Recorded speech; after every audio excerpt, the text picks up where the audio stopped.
A silent migration continues.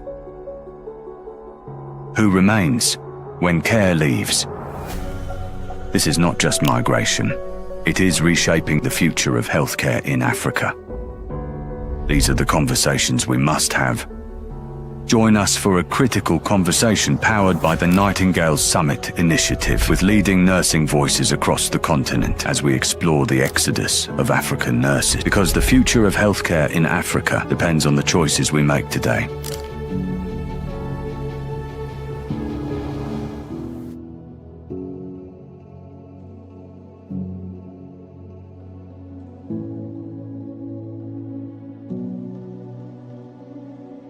When nurses leave, healthcare systems begin to feel the weight. Across Africa, a silent migration continues. Who remains when care leaves? This is not just migration. It is reshaping the future of healthcare in Africa.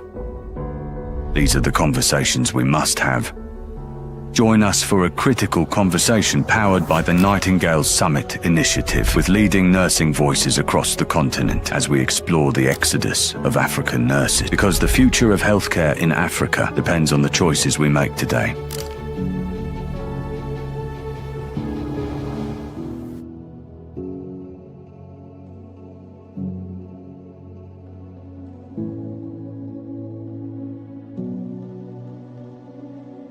When nurses leave, healthcare systems begin to feel the weight. Across Africa, a silent migration continues. Who remains when care leaves? This is not just migration. It is reshaping the future of healthcare in Africa. These are the conversations we must have. Join us for a critical conversation powered by the Good evening, everybody. Can we all hear me clearly? If you can hear me, drop a yes in the chat. I'll be waiting to see the yeses before I carry on. Okay. All right. Thank you very much. So I can see the energy already, and it is amazing already. My name is Miracle Simeon, and I will be your moderator for tonight's webinar. And tonight we're going to be talking about the exodus of African nurses, rethinking migration, and the future of healthcare in Africa. And honestly, this whole conversation is bigger than all of us. We're discussing something tonight that affects not just nurses, but the future of healthcare in Africa as a whole. So we all know the reality and we understand the reasons behind this reality. So wherever you're joining us tonight from, you're welcome. Whether you're a nurse or a nurse educator or a nursing student and healthcare professional, this webinar is for you.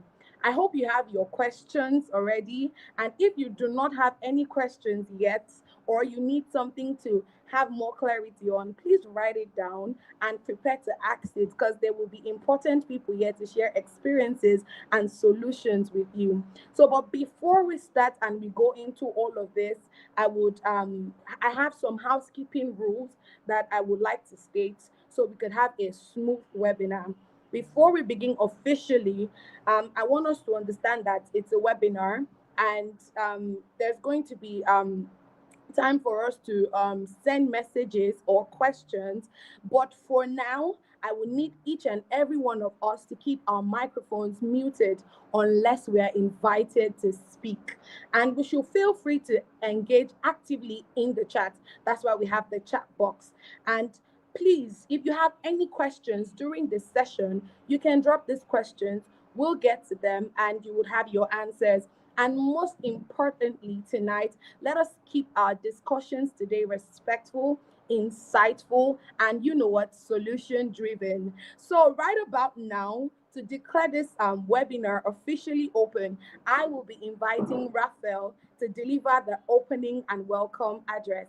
Is Raphael around? Is he here? Okay, over to you, sir.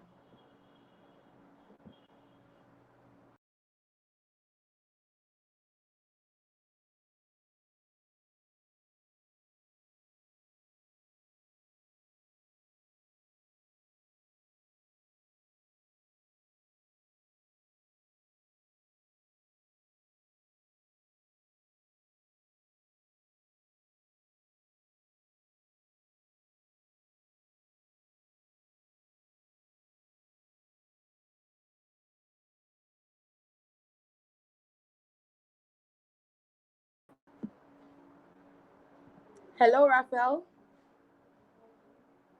Okay, there seems to be some sort of network issue over there at Raphael's end.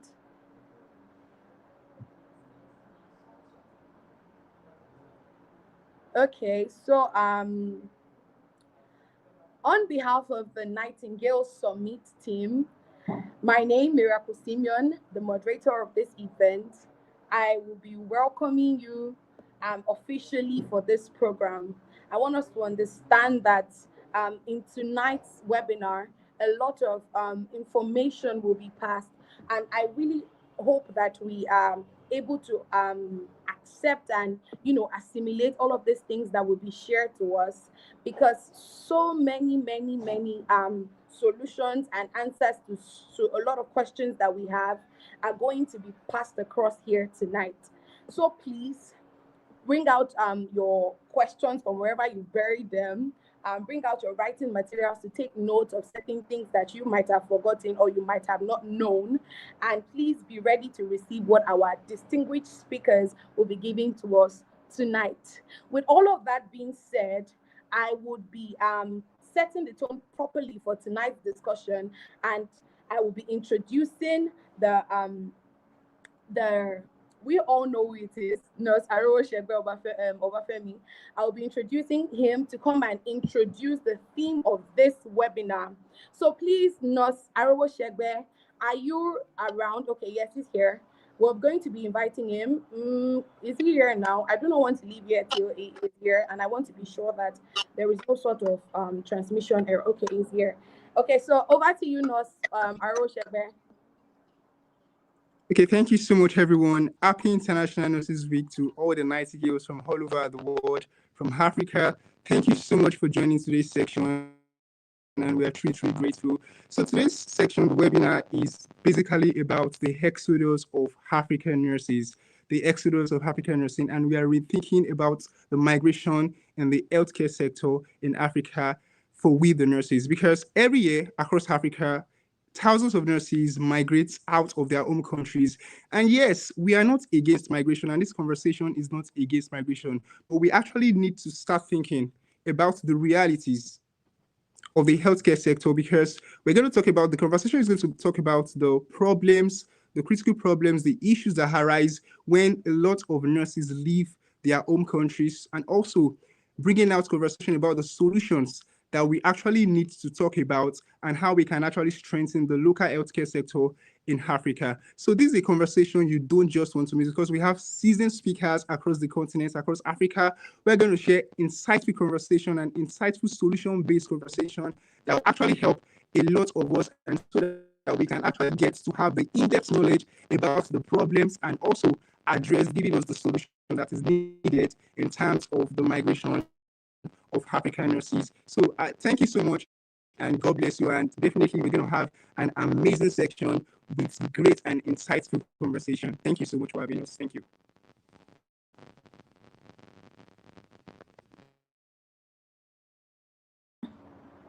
Thank you very much, sir. Thank you very much, Nurse Aro Shegbe. Please let us drop love emojis for Nurse Aro Shegbe. Please let us drop it in the chat box. For those of us that do not want to drop love emojis, we could drop applause for Nurse Aro Shegbe. Thank you very much, sir. I believe we can all understand that tonight's conversation is not just about migration. And to clarify put more depth to what Nurse Aro Shegbe said, we're not against migration, but we also want to still talk about the kind of future we are creating for Africa healthcare. And just as he has said, our speakers have a lot of stuff to give out to us. And so be ready for the amount of information that is going to be passed out tonight. Yes, so with all of that being said, I am going to be moving to the introduction of our speakers. I am going to be calling on Rachel to introduce the first speaker. Is Rachel on chat?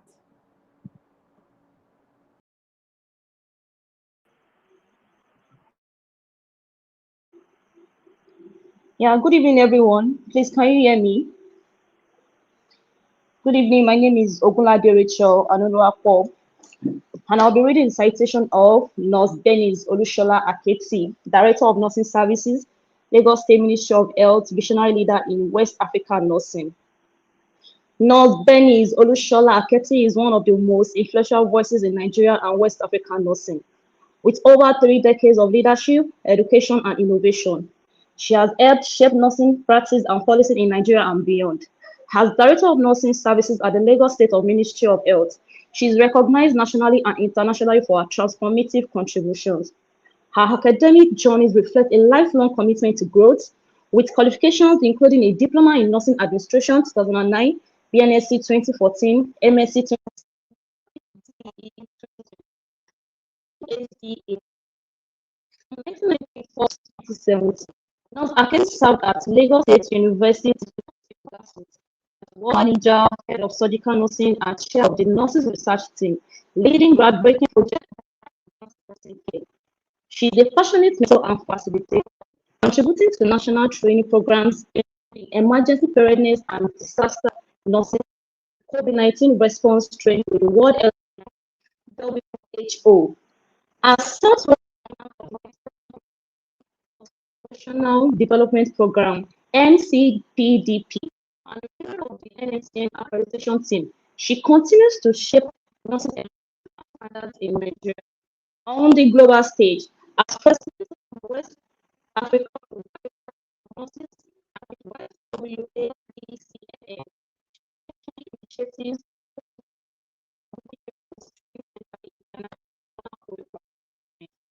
Also showed advocacy across Africa,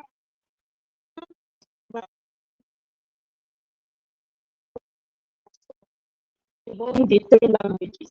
Non-academic have earned multiple awards, including the Africa Healthcare Award for Excellence in Nursing and Midwifery Zenith Global UK and the Emerging Nurse Leader Award. Also be honored internationally in India by the Global Health Hospital and she now province nurses. A fellow of several bodies, including the WAPCNM, the Chartered Institute of Management Consultants, and the Emergency Crisis Risk and Management Institute. She's actively engaged in research on nurse to patient communication and cholera control. Nurse Aketi, a SIGMA Award recipient, she is more than a nurse leader. She is an inspiration. A message to nurses: remain focused on your because the world expects you to turn things around in this with great pleasure. Welcome to this webinar. Please sit back and enjoy the insightful session. Thank you so much.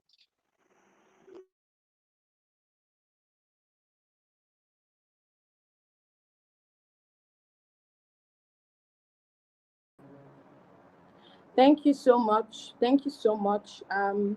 Now I would be introducing Mr. Dennis Ngawombiti. He is the Vice President of the National Nurses Association of Kenya, and he serves as the Head of Education and Research.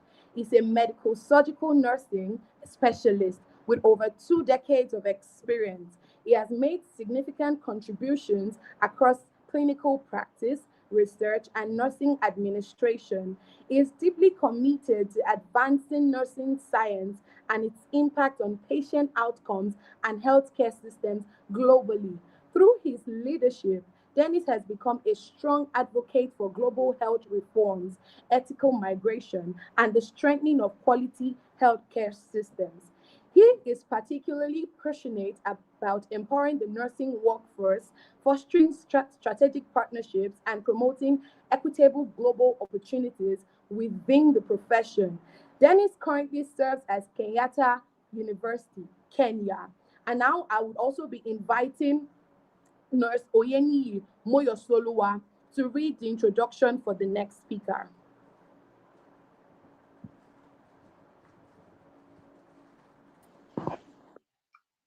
All right, good evening, everyone. I'll be reading the profile for Madam Perpetua Ofori Ampofo. Madam Perpetua Ofori Ampofo is the president of the Ghana Registered Nurses and Midwives Association, GRNME, the third vice president of the International Council of Nurses, ICN, and the treasurer general of the African Nurses and Midwives Confederation. She has 26 years experience in Ghana's health sector and close to 2 decades of experience as trade union leader. She is a registered nurse with specialty in education. She is a foundation fellow of the Ghana College of Nurses and Midwives, a fellow of the West Africa Postgraduate College of Nurses and Midwives, a member of Sigma Theta Tau International Honor Society of Nursing, and a Global Nursing Leadership Institute scholar. She is a global health advocate, a public health expert, and a trade unionist who champions workers' rights, social protection, ethical migration, and women and adolescent health. Beyond this, she is a mother, a wife, a sibling, and a friend to many.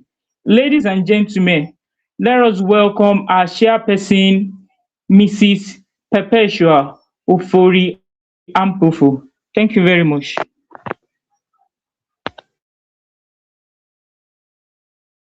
And lastly, I will be reading the bio of the last speaker, who is definitely not the least. We have Nurse Rejoice Said Sang. Nurse Rejoice Setsang is a Namibian registered nurse and health advocate, a writer, a speaker, and a spoken word artist whose work bridges medical science and the humanities. With her experience in primary health care and district level health systems, she has worked at the front line, delivering preventive care, maternal and child health services, and chronic disease management, particularly in undeserved communities. Beyond clinical practice, she is a dedicated advocate. Beyond clinical practice, she's a dedicated advocate for mental health and community-centered care. She translates complex health issues into accessible and meaningful conversations. She's affectionately known as Rejoice with Poetry. She has gained recognition for using spoken word to explore social issues such as gender based violence, African identity, and the psychological demands of the medical profession. Through public speaking, creative expression, and writing, she continues to inspire reflection, healing, and dialogue, embodying her identity as a nurse poet committed to serving through both healthcare and art.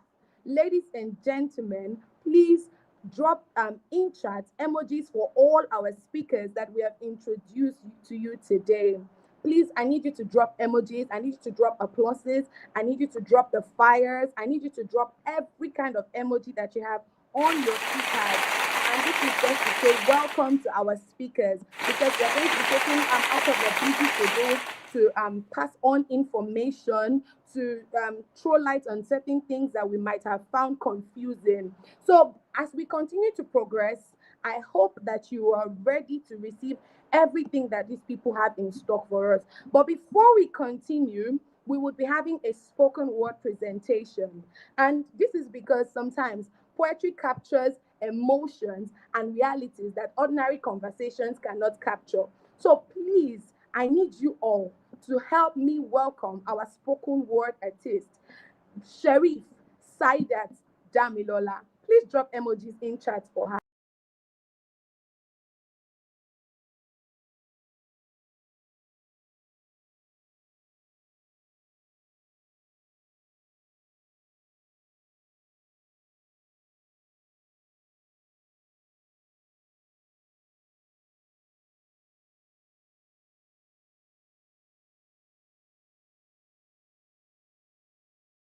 Everyone. distinguished nursing leaders, nurses, and student nurses. I am Sherry Saida Damilola, and I am a spoken word artist. Tonight, I'll be presenting a spoken word piece I titled When Care Deserts Home. Shall we take a moment to rethink and review how we got here? How working in diaspora became the new end goal of studying nursing in Africa. Because, like every other nurses, I was first a Nigerian student, drifted by the aesthetic and prestige of this profession. Just a day of clinical posting, and the vision became, don't let me say blurry. The experiences that surrounded me was different from what I saw in Korean movies. No wonder many nurses were advancing moves, learning to secure passport early before sweating for passion. But wait, before you judge them, let me tell you a few things I've seen as a student nurse on clinical posting. Using your phone touch to provide light source in order to survive night shifts, overworking yourself like you don't have a family in order to serve humanity, getting low pay at the end of the month as if your service is some kind of charity. Lest I forget, internship placement is not something you have to fast and pray to secure, despite all the promises of nurses at Otke. Would you still blame nurses for leaving after you've heard their side of the story? But then, to write the story of nursing evolution in Africa is to think of series of efforts that make what we call nursing today. We didn't start here, unfortunately, we can't end here. We've worked our way up here through policies and capacity. And we can't keep training vision bearers just to be healers and servers in another state, leaving our own region to wallow in complete helpless state. Let's hit cannula on the vein of this matter. When are we going to solve the issue of understaffing when 60% of staff are still traveling? When are we going to get the result of our labor when we are ready to face this particular latent phase? Dear nursing leaders, when are we going to turn memos into memories that can be remembered as a turning point? Because to salvage the future of healthcare in nursing is to sit with the very decision and actions that make what we call system. Thank you so much for listening.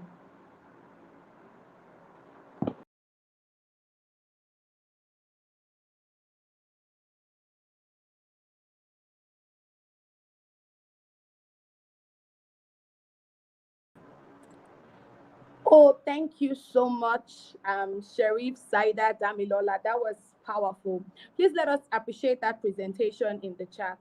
Let us appreciate that presentation in chat. Please let us appreciate that presentation in chat. So earlier we were supposed to have the welcome address done by Mr. Raphael, but due to one or two reasons, he was unable to do it. And now we will be welcoming Mr. Raphael to come and welcome us into the program before we move directly into the panel discussion properly. So please, Mr. Raphael, join us. Thank you very much. Good evening, professionals, future nurses, ladies and gentlemen. My name is Jemla Raphael, and I'm happy to be here.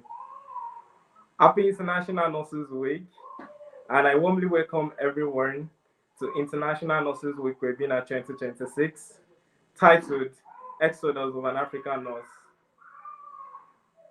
Whether you're joining us from Nigeria, across Africa, and anywhere in the part of the world, I'm glad that you are here, and I hope that you're ready to be wonderfully impacted by honorable guest speakers. All right, so what is Nightingale Summit? Nightingale Summit is an annual nurse-led initiative for inspiring, celebrating, and empowering nurses and nurses students across Africa and beyond. It is also a platform where we move beyond bedside into leadership, innovation, and other and real change, basically. I would like to extend my um, special recognition to the convener of this great initiative, Arosagbe Obafemi David.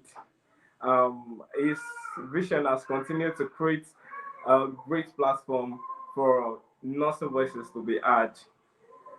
You can check our website on www.thenightingalesummit.org for more information. Thank you so much. Just like they've done, I would like to acknowledge our distinguished speakers. Join me to welcome Nurse Dennis Ingao Mbiti, the Vice President of the National Nurses Association, Kenya. Also, I would like to welcome Nurse Perpetua Ofori Ampofo, the third Vice President of the International Council of Nurses, and also the President of the Ghana Registered Nurses and Midwives Association. I would also like to welcome Nurse Benis Olushola Akiti, the Director of Nursing Service, Lagos State Ministry of Health. And lastly, join me to welcome Nurse Rejoice Sebang, a nurse poet and health advocate. Thank you for making time in sharing your knowledge and experience with our community. And to our beautiful audience, students, nurses, and educators, thank you all for showing up. And I hope this session leave you informed and inspired. Thank you.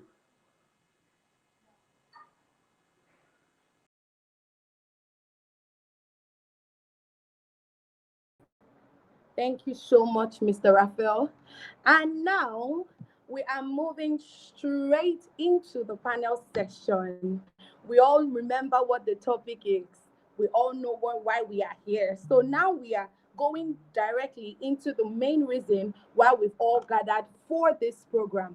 So I want us to understand that tonight's conversation is one that is very important to the future of healthcare, and not just nursing, healthcare in Africa. As we all know that the migration of African nurses and healthcare professionals have increased significantly over the years. And while migration itself is not a negative thing, because healthcare professionals deserve growth, exposure, better opportunities, and improved quality of life, it also raises important questions about the future of healthcare systems across Africa. So tonight, our discussion is not about criticizing migration, it is exploring solutions. How do we balance global opportunities with sustainable healthcare development at home? So we are hopeful tonight, and we are solution driven in our conversation tonight, and we have forward thinking. But before we begin the conversation properly, if you're passionate about improving healthcare system and healthcare development in Africa, I need you to drop a yes in the chat. And if you believe that healthcare workers, we deserve better support and working conditions, I need you to type better. So after you have dropped a yes in the chat, I still need you to type better. I'm waiting to see your reactions in chat. Yes, thank you. I can see the reactions and I can see the energy. It shows that, yes, we're ready for this. We know why we're here. So please keep your reactions, keep your emojis coming. Yes, I love the energy. So yes, please, right about now, as you're dropping your emojis, we would be the speakers would be joining us on live. Yes. So you can have direct access to them. So please, the speakers will be joining us on live right about now. Yes. Yes, thank you so much, Ma. Thank you so much, Ma. Good evening, Ma. Hello, Ma. Welcome, Ma. It is amazing to have you here tonight. Good evening. Good evening. Good evening, Good evening, Saz. everyone. Welcome. Good evening. Good evening, Maz and Saz. It's amazing to have you here tonight. We are glad that you are joining us tonight, and we're so happy to have you here. Thank you so much for taking time out of your busy schedules to pour information out from yourselves to us. We really, really appreciate it. Thank you so much, Maz and Saz. Thank you so much. Thank you so much. So please, drop an applause for our speakers. And they took out time to be here today. Please drop applause for them in the chat. Quickly, let's do this. Let's do this. Let's drop applause for them in chat, please.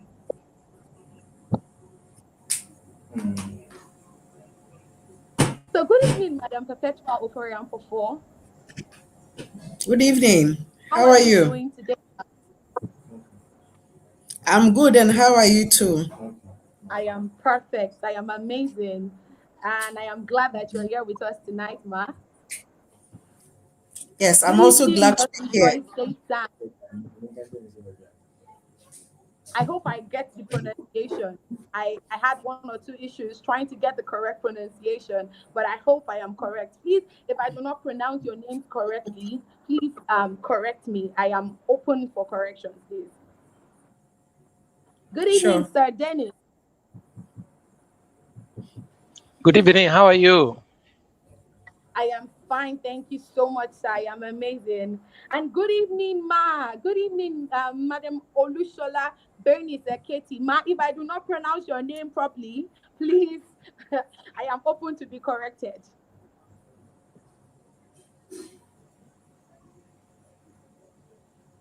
Okay, I've not been able to hear Nurse Rejoice and Madam Olushola Eketi.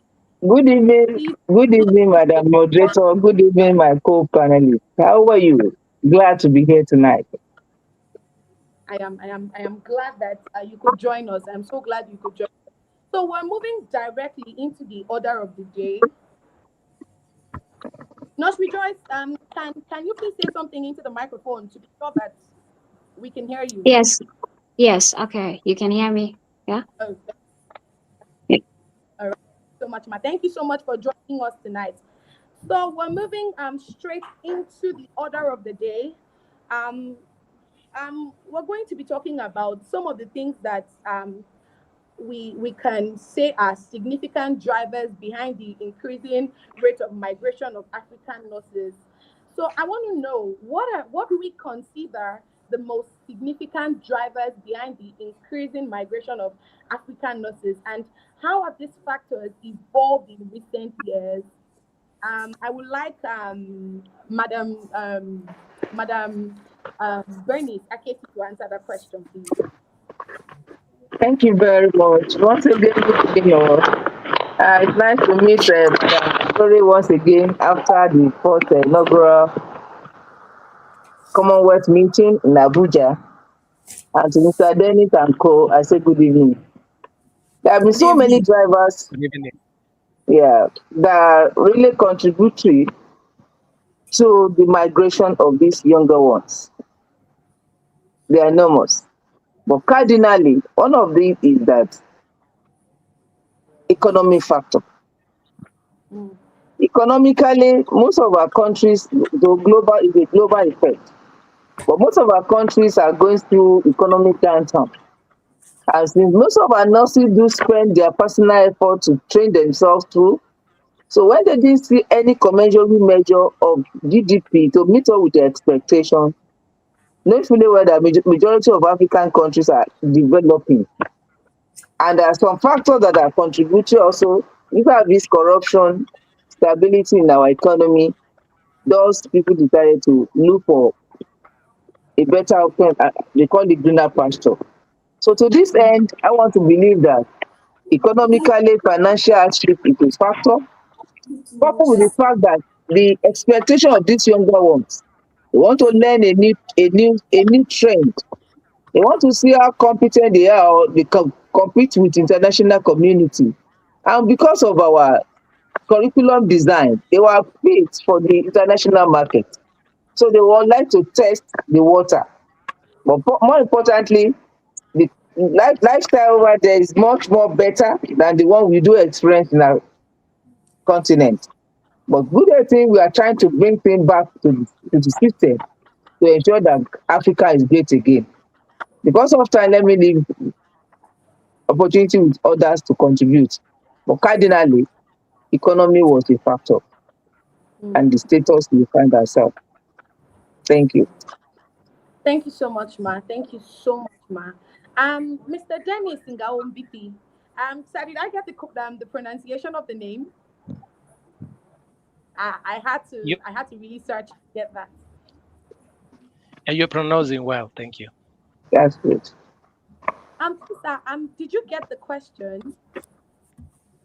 Yes, I did. I can just contribute and say, Yes, please. um, ideally, everybody wants to have a good life.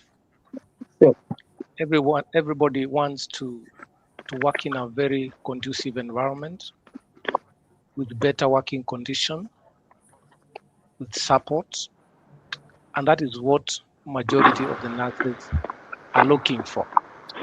In Africa, we are having issues of having poor working conditions from where we are working. Outside there, the conditions of working, they are better. We have good staffing ratios out there. Unlike here in Africa, where we have issues of poor nurse-patient ratio, and nurses are having a lot of burnouts. So some of these things which we have here in Africa, they are affecting nurses. And nurses are feeling like we want to go and work in a place where they are appreciated, where the working conditions are better. That is one of the critical things which is driving nurses to go out of Africa. Thank you.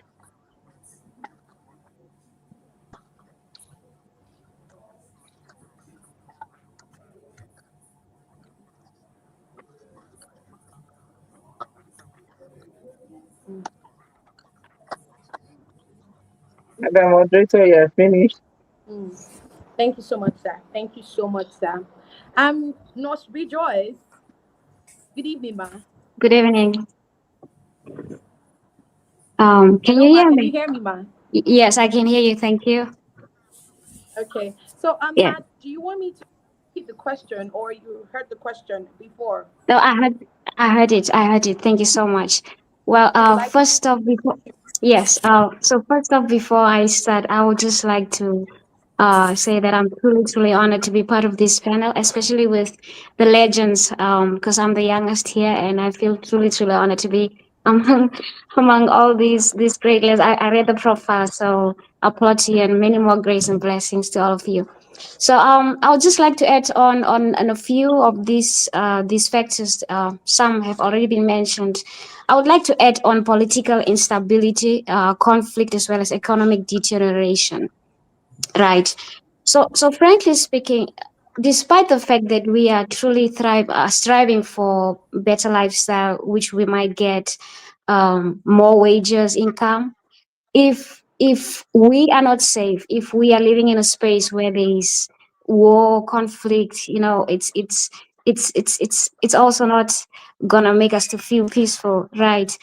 So my question would just be, what good is it if even if we have all this money but yet still be in an unsafe environment? So this is one of the reasons why Africans, we go out, because some of our nations are still in this political unrest. There's so much political upheavals, conflict, wars, insecurity, and it makes it difficult to work in healthcare, to operate safely, or to remain in the nation. So that is also one of the factors that truly do drive nurses out of their countries. Thank you.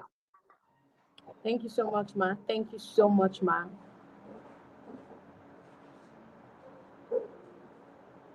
Thank you so much, Nurse Rejoice Etang. Now we will be moving to Madam Perpetual Oforiampofo. Good evening, ma. Good evening, and good evening to all the panelists. It's a pleasure to be here. I think the convener of this organization, I met him first at the GDNA program in Accra, and met him at Abuja during the Commonwealth Regional Conference, and I'm happy that I've been able to make time to be here. I know it was of much importance to him. So I bring you greetings from Ghana and from Africa, as well as from the international front. And the issue we are talking about here in terms of migration and what are the push factors actually enormous in terms of what the factors are. The issue of staffing gaps contributes a lot, because when there are gaps, it means that the workload on the few who are there increases and people are burnt out. When people are burnt out and the environment is also does not support their mental health, they can simply resign or look for other places where they can be more comfortable to work. So that is one. We also have inadequate tools, supplies, logistics, consumables, and equipment to work with. And when you talk about the health sector, whether it's on the wards or at the emergency unit or at the OPDs or in laboratories or wherever, there are critical equipment that are needed to be there. And most of the time, these are not adequate. And the most disheartening thing for any health worker is to go through a situation where you have a patient that you can do a lot for, and yet you cannot, because that individual, you don't have the adequate resources to help that person, although you have the knowledge and the expertise to do so. So that is one. Also, the long hours and the shift system that we run. Most countries run these as very rigid systems, and it's not flexible. As you know, in high income earning countries, you are paid per hour, so you can decide. I want to do 4 hours a week, or I want to do 8 hours a day, or I want to do 12 hours a day. So far as you can make the hours, you are paid for it. Most countries within Africa, we are running the three shifts: morning shift, afternoon shift, night shift. And it doesn't matter if you cannot run this shift. That is what is there, and it is fixed. So the lack of flexibility with the hours of work is also a push factor.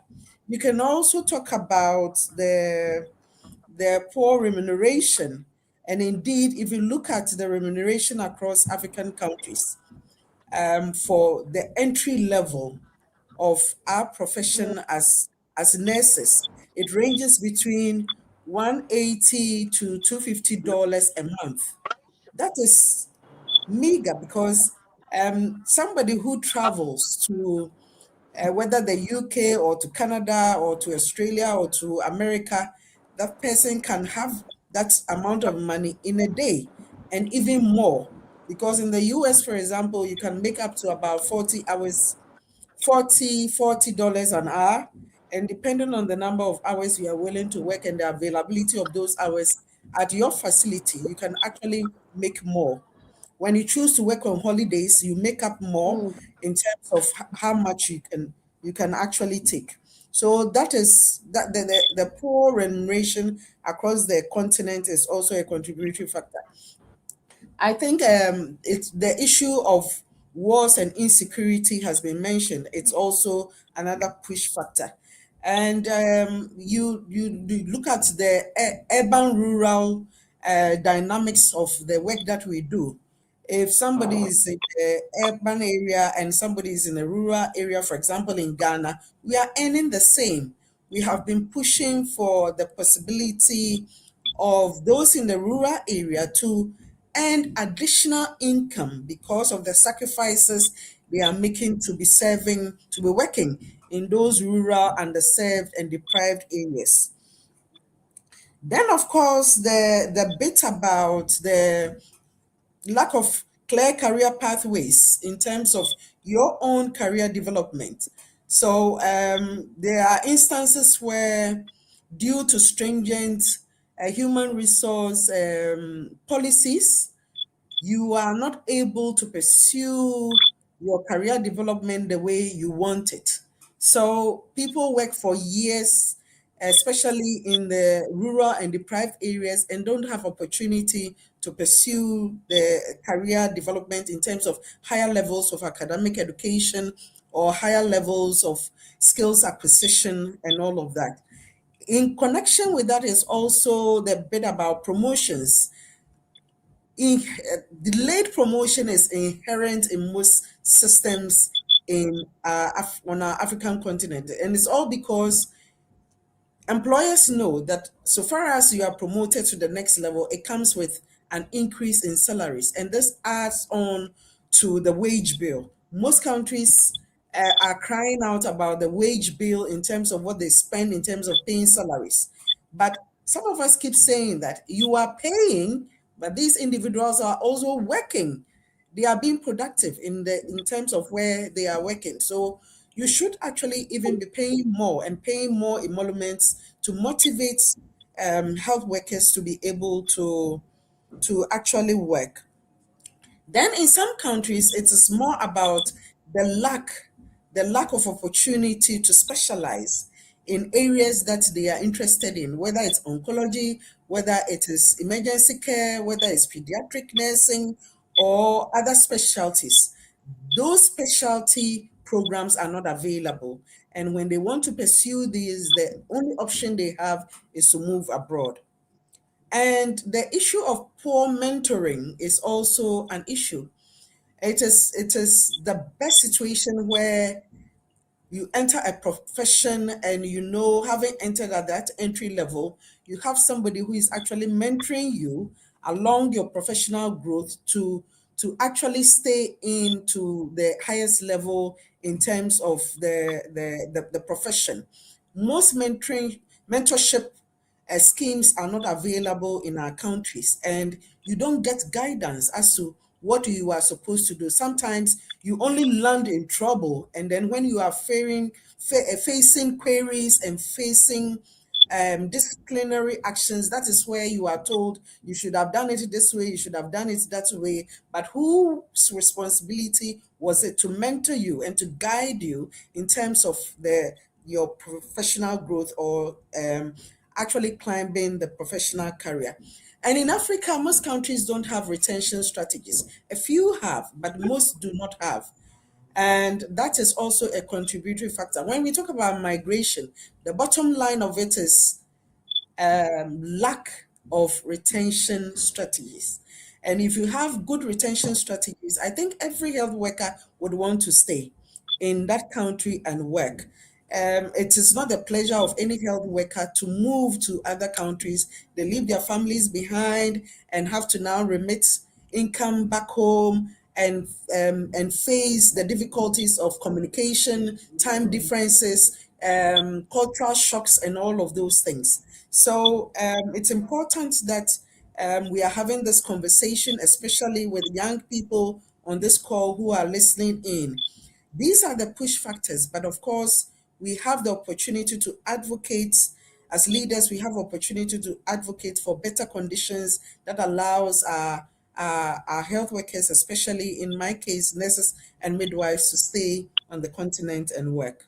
Thank you, and over.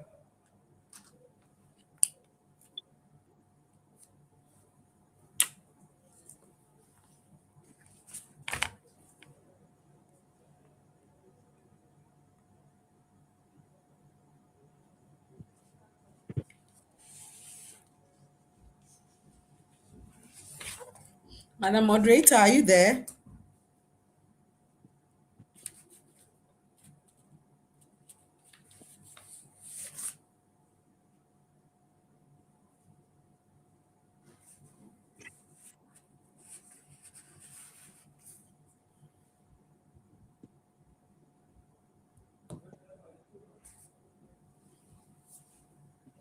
Hello?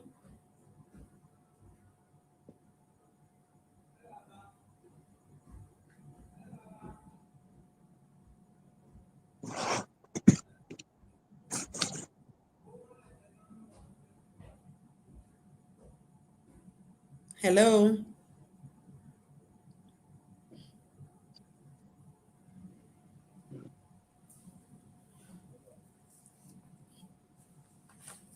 Can anybody hear me? Yeah, we can hear you, Perpetua. Okay. Or has the Yeah, moderator maybe dropped? you wait for the moderator. Maybe some network issues. So let's wait and see. Probably.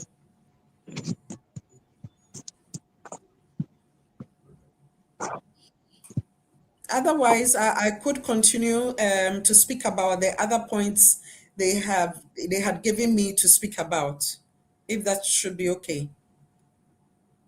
Yeah, I think it should be okay. We also still listening. Okay. All right. Yeah. So when it comes to the So issue Perpetua, of, yes, yeah, maybe let before me. you move to the next point, Mhm. it is good to note that currently majority of the nurses, like 42%, they want to move out of the country, and you have really elaborated the substantial issues which nurses are raising. And it is good to say that as we think about nurses going outside their countries to work, it is also good to think about having our countries put more finances into this aspect of retention, what you have talked about, and also taking care of the environment which these nurses are working in, and also have a structured way of how this migration is done in the countries can really support these nurses moving forward.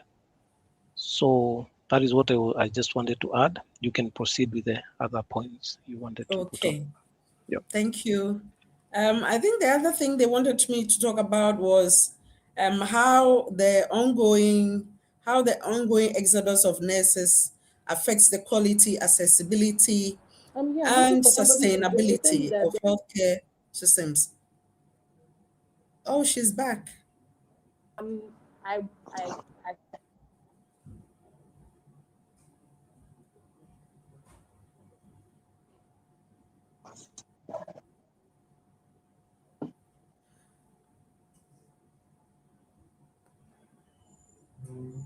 So, in terms of the exodus of nurses and how it affects quality, accessibility, and sustainability of healthcare systems across Africa, that is one huge issue. And in fact, over the last 3 days, there's been the second forum of the Africa Health Workforce Investment, which was hosted in Ghana. So we were privileged to have a number of health ministers from across Africa to join, and it was hosted by WHO Afro. And a lot has been shared from various countries and how migration actually affects in country in terms of um, accessibility and, of course, the quality of health services. I think I mentioned earlier that when you have those who have migrated and those who have retired leave the system, and they are not replaced readily, and in most cases that's what happens, they are not replaced readily. So what you have is the few who are post and working and doing the job of many others. In Ghana, for example, the nurse patient ratio hovers somewhere around 1 is to 18, although we do better when it comes to critical care units like the ICUs and emergency units. But generally, the nurse population is somewhere around 1 is to 800 and thereabouts. And it is not the best in terms of ensuring quality care. The biggest headache we have at the moment, of course, is the staffing gaps, and it is leading to poor patient outcomes and difficulty for nurses and midwives to cope. In some few cases, what you have is some of these health workers resorting to certain drugs just to numb their system in terms of the toll on them, and they abuse drugs like pethidine and the rest. So we have a handful of them going through rehabilitation, and for some it has not been once, they are going through it a second time and a third time. So we need to be able to get to a point where we have adequate staffing, we have equitable distribution of our health workers, especially to the district and sub-district levels, and also supporting them at all levels to be able to cope with their mental health and be able to balance their life work, their working life and their social life and all of that. So balance their work life so that they can be able to live healthy, longer lives. And it will interest you to know that even when it comes to health workers, there are many health workers and nurses especially who are battling with health conditions of their own and still have to wake up every day and go to work. And unfortunately, in most systems, there is no support in terms of financial support for the caregiver. So the question we ask and continue to ask is that who cares for the carer? Who cares for the carer?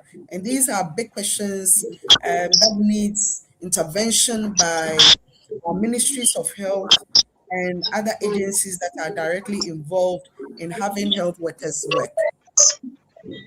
I think the moderator is back, so I'll hand over to her.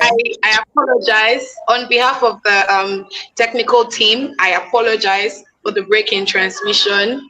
And there was something you said, Ma. Who is going to care for the carer?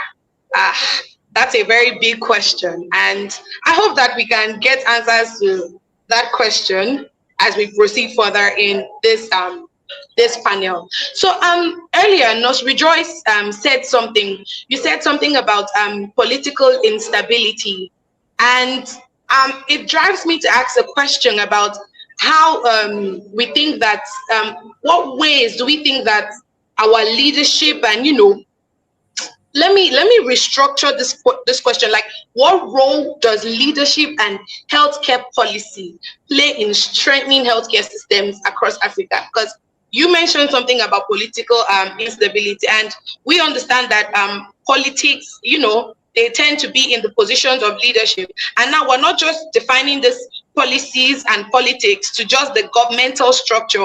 We want to bring it down to the health structure, the hospital structure. So what way do you think that, in what role do you think that this leadership and healthcare policies play in strengthening healthcare systems across Africa? Okay, thank you for the question. So I raised the point because of the question that was asked previously. What are the driving factors of African nurses to move out of the continent? Right. Yeah. So these political upheavals are one of them. Some nations, unfortunately, are beyond our control, where there is wars, where there is conflict. And to implement some of these, in example, like maybe Namibia, we do not have conflicts or wars, or we haven't experienced any of that. I don't know what nation to use as an example, but example speaking, do say there is a war going on in a nation. So for nurses, the government cannot go to these politics or the war zone to say you have to stop with the war because it's affecting our health system. Unfortunately, these are two different bodies functioning.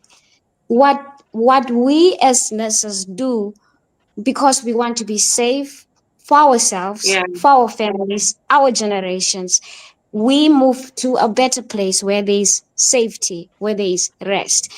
As I mentioned earlier, unfortunately, some of these political conflicts are way beyond our control. So the only way that we can survive or try to make it through is by moving out. So this is a contributing factor to the driving forces of nurses going out of the nation. So that's what I try to go at with this point. Thank you so much, Ma. Thank you so much, Ma. So I'm going to be directing the next question to Mr. Dennis Ngaombiti. Sir, in your view, how is the ongoing exodus of nurses affecting the quality, accessibility, and sustainability of the healthcare system across Africa? In your view, sir? So thank you. I want to comment and say the best nurses are migrating from our countries because most of the countries are targeting nurses who have done specialization, who have experience. So you find that in terms of quality, if the most experienced nurses go out, if the nurses who have specialized go out, then you find there is gap left at our countries. There's also issue of mentorship. There's loss of mentorship because those nurses who have much of experience, you find that they go out and young nurses who are coming in, they don't have nurses to mentor them. Then we lose a lot of clinical expertise, which affects how services are offered at our clinical setup. All these combined, they lead to weakened services and also low standards. The other thing I must say in terms of accessibility, when nurses are going out and they are not replaced by the governments in Africa, what happens? We find a lot of gap in terms of staffing ratios. So that means fewer nurses, fewer healthcare workers in our facilities. And this comes with limited access, more so to the rural areas and also underserved areas. So that ones really affects how services are offered across our countries. Then in terms of sustainability, when the system is overstretched, when we have shortage, when we have burnouts, what happens? Productivity goes down. And then you have the same cycle of nurses thinking, why should we be in such an environment? We find this one also motivates more nurses to go out. So we need to work on issues of sorting these issues together as leaders, as nurses, and ensure that we have sustainable systems in our countries. Thank you.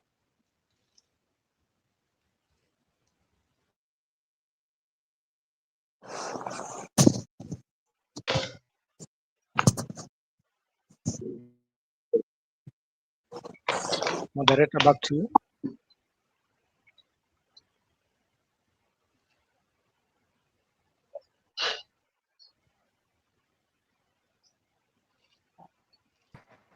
Moderator, back to you. I'm here, sir. Can you hear me, sir? Yeah, I can hear you. Yes. Thank you very much, sir, for that. Okay, we've added Nurse Olushola is back. You're welcome back, ma. Because I will be directing the next question to you, ma. Okay. So, ma, the next question I want to ask is that, do you see nurse? Maybe everybody would have to answer this question because I want to hear the different opinions of everybody on this particular issue. So do you see nurse migration as a loss to the continent, or can you reframe it as an opportunity? Like, do you see the migration of nurses as a loss to the continent, or are we going to reframe it as an opportunity? And under what conditions? Thank you, Madam Moderator. And I could hear my panelists, other panelists doing wonderfully well. All your points are germane and they are testable too. Migration is a loss to the entire community or a nation in general. Just like the last speaker said, Dennis, migration brings or lowers the quality of healthcare services because the best are leaving. And when the best left, no continuity in terms of mentoring. And mentorship is very cardinal to the progress and sustainability of healthcare delivery system. So it's a gain to an individual because the person is going, migration will bring remittances and skill gains to an individual. In our client, often than not, we don't have enough equipment to work with, but you are working in an advanced setting and you are able to learn and relearn and unlearn. Unfortunately, in our low and developing countries, we are still striving with some of this. So majority of our nurses, when they travel outside the shore, they learn more. They aspire to learn more, and opportunity to learn and still get their knowledge more encouraged or encompassed is being given to them. But at our local end, we are limited with available resources. And so it's a loss to a nation in general. Like I said, overburden, to mention, like I said, all quality of healthcare services is reduced.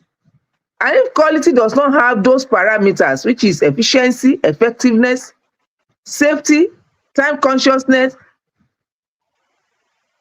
time bound, and at the same time, equity, where it's not being practiced, definitely it will shoot on some compared to others.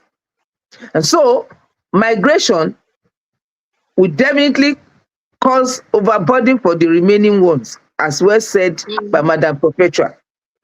And not only that, it will make you to lose the expertise.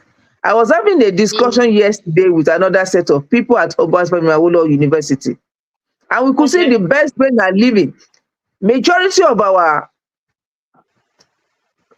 leaders or lawmakers, when they travel outside the shore for treatment, it's usually Africa that treats them.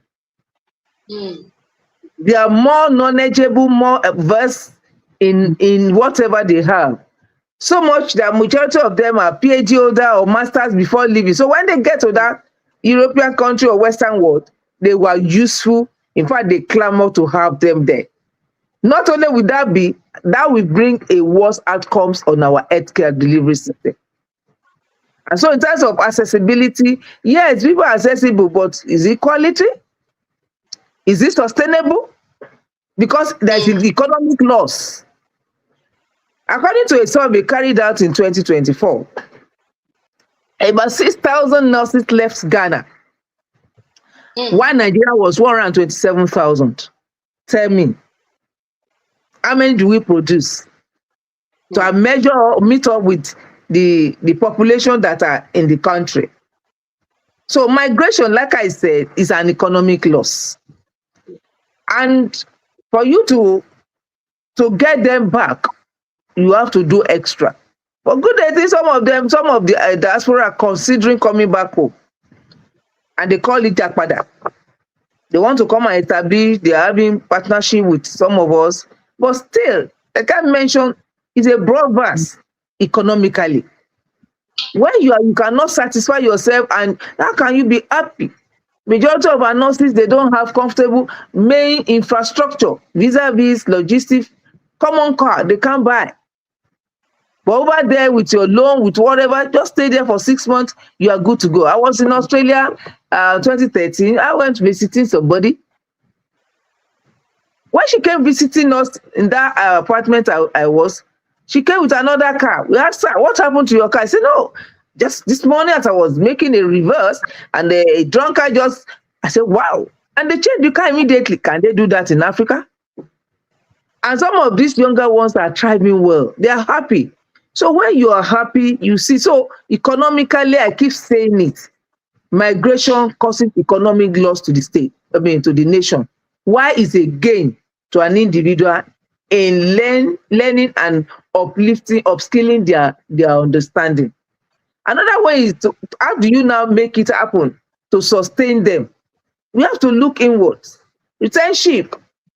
Recently in my state, Nigeria, Lagos to be precise, retention allowance was given to nurses to even cushion the effect of hardship. We are entering the same market. And this retention allowance is not any other thing than giving them listening here, giving them the platform to express themselves, giving them the platform, like internship, for instance. Nursing Council is trying to do something that wise in Nigeria by ensuring that it's universally considered. But as of the time they are presenting the budget to the Honorable Minister, it was quite late. So they are still in the pipeline to consider that internship should be universal. That's part of retainership. Again, we are also considering that there are so many grants that they can give to these younger ones. That when you have these grants and sustainable, what I mean is that not to give them once this year and everybody believe. No, it has to be either yearly, annually, or you make it as the case may be. So the population that we're having now, majority are interested in coming in to be a nurse. And when we discover that the increase of number that are leaving almost outweigh the one that are working behind. So there's a mandate for more schools to be established. Quality. More so, there's another opportunity for us to increase the admission. So the admission of our students have increased. Like currently we are doing May exam in all our facilities in Nigeria. And I tell you, within the next 24 hours, the results will be out because we are in a technologically driven environment. And so many things are coming up as a retention medium. And so again, innovation and research has been worked upon to ensure that these younger ones, they had a voice. Of recent, during the Commonwealth nurses, one of my best graduating students that I celebrated. What do I mean? I communicated to my friend in the US. They came home. They said, what can they do for me as director of nursing services? I said, this is what we want. I wanted you. Retention allowance in this wise. What was it? The best graduating students, I identified them. I wrote to their schools. Please let me have them even after they have graduated. And majority of, we visited about 5 schools out of 8 because 2 are yet to get to that final stage. By the time they got to that school, they sent for them. The VC and the Senate were happy that they've never seen such a thing being done. What are we trying to do? Retention. These students were the best graduating ones among their equal. They were celebrated with a flag and the funds. Guess what? This last Commonwealth, I met one of them delivering papers. She could have gone as well, but she decided, oh, if I can have this platform to exhibit what I have. So that's one of the retention that I will put in place. Because we find out that sustainability has to be maintained. Even they are not going to stay for long, but let them bring in their expertise. Let them bring, because patients are overburden of diseases is overwhelmingly or bearable. And so this burden of disease can only be shared when we have enough workforce. Like Madam Perpetua said, we are all witnessing it in all our African countries. So much that when you're on duty, you are not sure when you are leaving. So much we even adjusted our shift duty to 8 hours and 16 hours compared to 24 hours, that because it could be killing. Majority of nurses are having cardiac problem. Many are having integumental system musculoskeletal challenges, arthritis and low backache severely. Many, they have lost their best to this work. And when they retire, there's nothing to take home. But another retention medium we put in place was to ensure that the moment you retire, especially in Lagos State, and you are still interested in working, we bring you in with a step down. And people are happy to work, not only for living alone, but to give their best of care to this client. So on this note, I want to say that for it to be sustainable, we have to put some policy in place. We have to monitor it and ensure that it works. Then another thing we should look at is quackery. Because of overburden of diseases, quackery now thrives in my state. And I'm glad to tell you that I did not allow that to fly. We went outside there to see if you are not a nurse, you are not a nurse. We cannot be having complications. You refer the patient to the referral center. Within 24 hours, they died. Where were you looking for? They were somewhere before. And those people that are taking care of them, they don't have what it takes to manage them. So, like I can tell you, migration is more or less a big loss. Imagine when you are losing about $3,000 on a nurse per annum. It's a loss. It's a great loss. Let the nurses begin to audit what they give to individuals. That's why we begin to appreciate ourselves. Majority of our services in Africa are not audited. To have enabled them to know that government should appreciate us better. But for an individual, it's a blessing. Because when I travel, not only will I have capacity to train, to improve my level of understanding, or to make myself feel comfortable, but rather I extend it to my family at home. And that's why you see many people migrating. Currently, our admission rate has increased with almost 65%. Many of these nurses, even with first degree, they wanted to come back as a nurse. They wanted to be trained as a nurse. But to retain them has been a challenge because they find out that the other side is greener than where they are. Thank you. Thank you very much, Ma. Thank you so much, Ma. For those of us that are watching from different parts of the world and have questions, please, I would implore you to drop your questions in the chat box, because once we are done with the panel session, we're moving directly to the question and answer session. So, Nurse Joyce, I really want to hear your thoughts on migration being either a loss or an opportunity. I would really like for you to share your thoughts with us. Yes, thank you so much. Indeed, it is quite a loss to the continent, as mentioned by the fellow panelists, because we are losing the best. You know, the best of the best are going out. And as mentioned, nurses, we do go out because we want better life. We do this in search of a better life. So the ones that could have helped shape the healthcare system and delivery system are gone. The ones that could have helped and served their own people. I remember one of the panelists saying that who wants to go? We want to do these things in our own homes, our own nations, but because of the circumstances, the loopholes, we are left stranded. So we have no choice but to go, right? Um, yes. So the question also, can this be reframed as an opportunity? Indeed, it can, especially for the government and different stakeholders across Africa.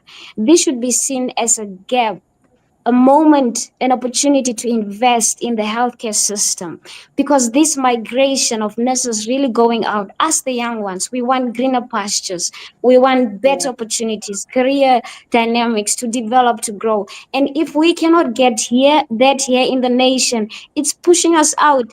And frankly speaking, time or age does not wait for anyone. We have quite a lot of responsibilities. It's ourselves, our families, and these things.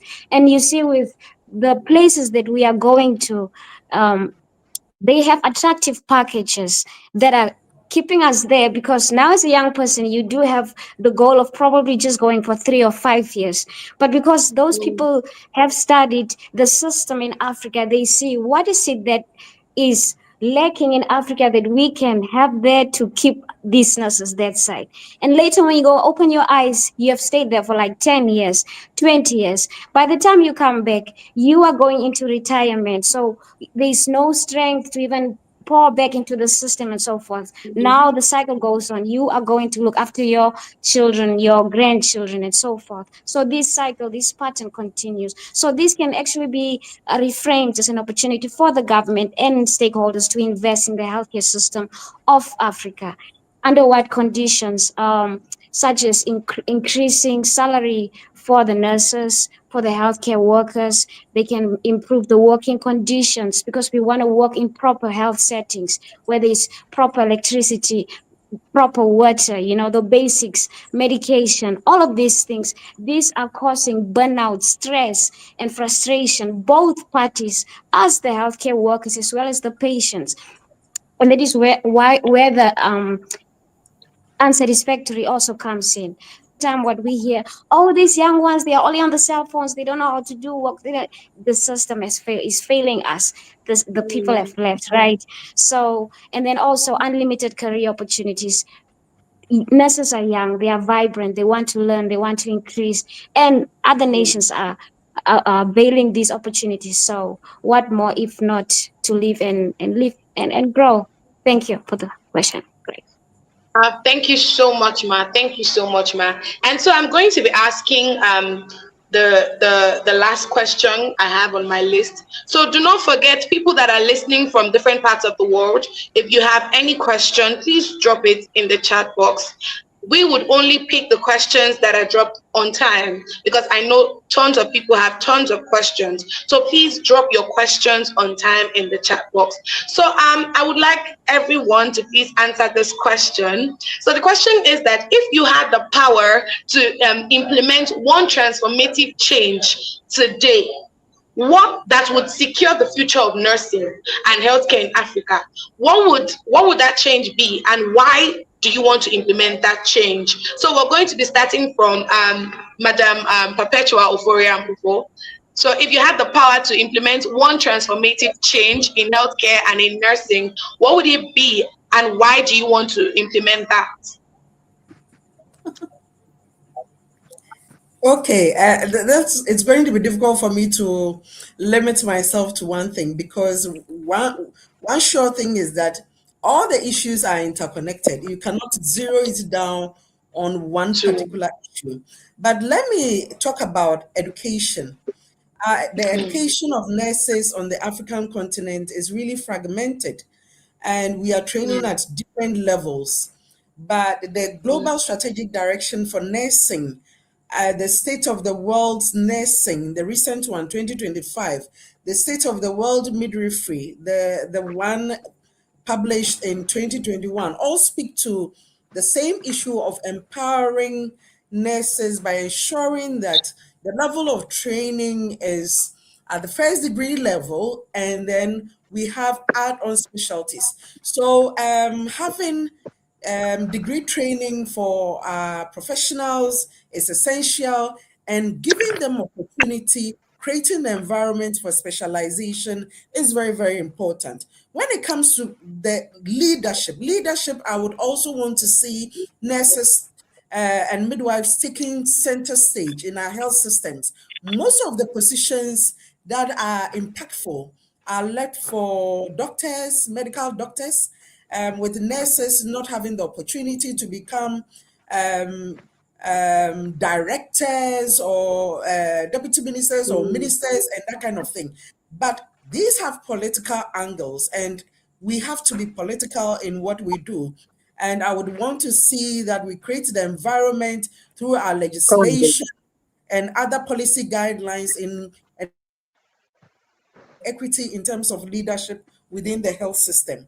In terms of practice, I would want to see that we have what it takes to be able to practice our profession at any point in time. And that is ensuring that there's adequate investment in health, in infrastructure, in logistics, in capacity building, and all of that, so that we are adequately positioned to provide care at any point in time in terms of the work we do, whether it's in clinical practice, whether it is in education, it's in administration or management, rehabilitation, or you are into research.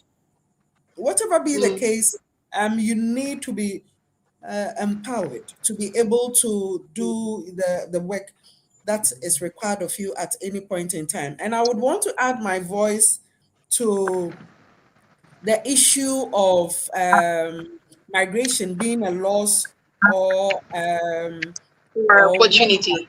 yes, exactly. So it's definitely a loss, but we can also create an opportunity there. If our health systems, that is the nation as a whole, can create the avenue for our diasporan nurses to come in and practice. By so doing, they can give some of their skills through preceptorship and mentorship to other colleagues. And you know, in most of these high-income earning countries, they are running with 4 seasons. If at any point in time they can come and as diaspora nurses and support our health system through education and through practice, it will go a long way to help us.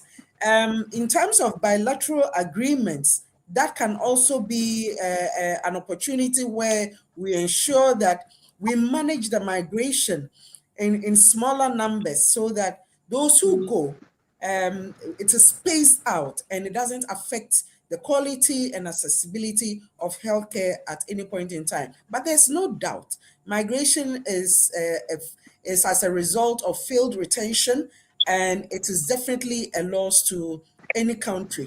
And to Africa, losing over 198,000 in terms of health workers in terms of nurses alone, as of 2024, is a crucial issue. And in that number are specialist nurses who could have contributed a lot in terms of their expertise and mentorship in guiding younger colleagues in the profession. Thank you, and over.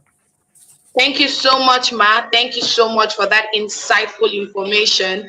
And sir, we'll be moving on to Mr. Dennis Ngaumbiti. Please, sir, I want to know that transformative change that you would love to implement if you were given the opportunity, and why you would love to implement that change. Okay, thank you, moderator. Before I answer that question, I also want to add my voice on the issues of whether migration is a loss or an opportunity. I want to say, yes, we can view it as a loss, but I want to give some statistics. Like in Kenya, we are producing like 8,000 nurses every year, and the nurses which are being absorbed by the system, they're around 3,000. So by the end of the day, you find we have around 5,000 nurses who are not employed. So what are we supposed to do with those nurses? We are saying that we need to give them an opportunity to migrate. But the key thing which we need to think through is about having that ethical migration, have them, our governments to sign bilateral agreements, and also to have a structured return pathway. If those nurses go out there, they specialize, they do what they're supposed to do, we can have an opportunity for them to come back. So as we look about the loss, also we need to factor in those nurses who are not employed and give them an opportunity to go and work where they are needed. And that is a concept which is coming up globally. And the concept is called shared workforce ecosystem, where nurses can work anywhere. Nurses are global assets, and we need to give them an opportunity to work where they are where they are needed, and where they can get employed. About the one of the key transformative thing I can think of doing, number one is about deliberately investing in nurses and deliberate investing in healthcare system. It is very important. And everybody knows about Abuja Declaration, which said that 15% of the country's budget should go to healthcare system.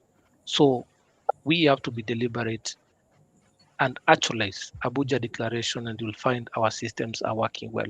Then the other thing which we have to think through, it's about entrepreneurship in nursing. Mm-hmm. Apart from getting employed and employers, why can't you also think about entrepreneurship, where nurses can do those things like have hospitals and do other things? So entrepreneurship is something we need to think through, where even ourselves, we can create employment for other people.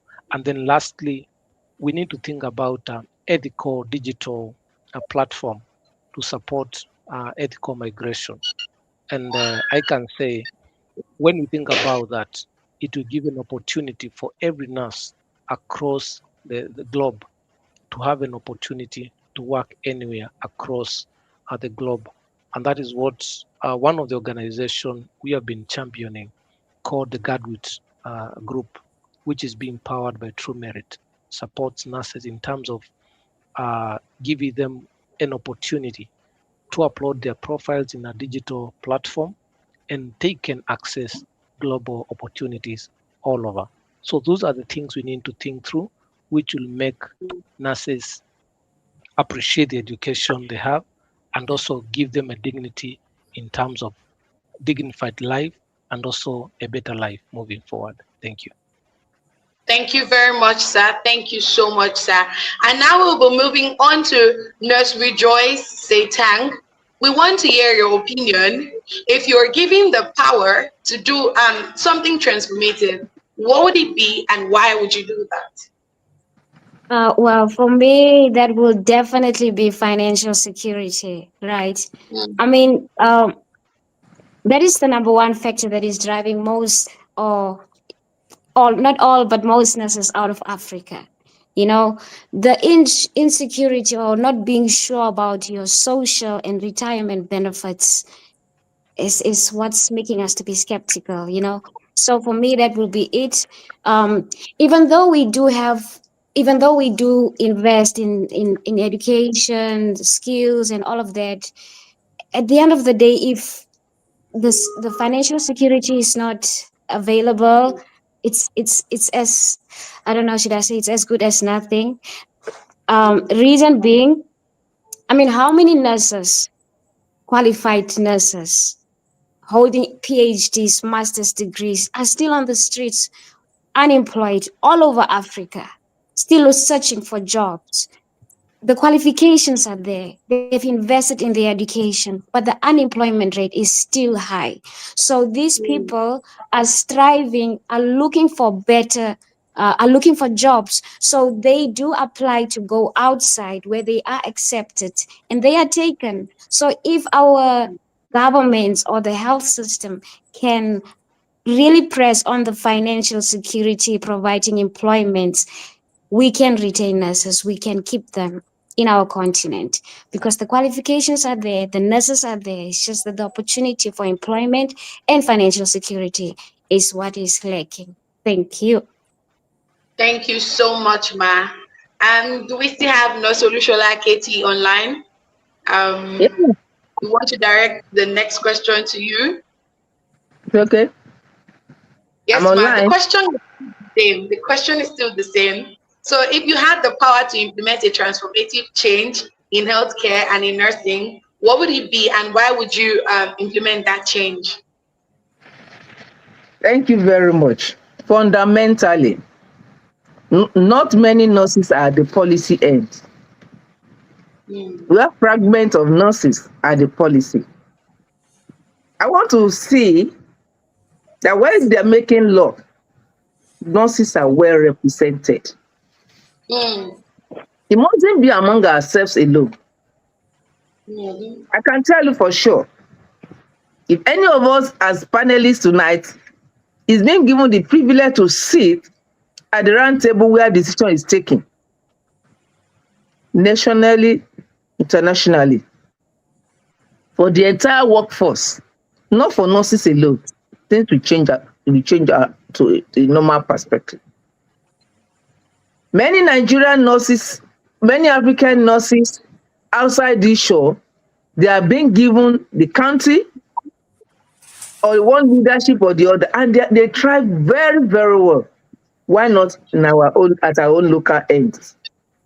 If I'm given the opportunity, I will ensure that that area is moderated.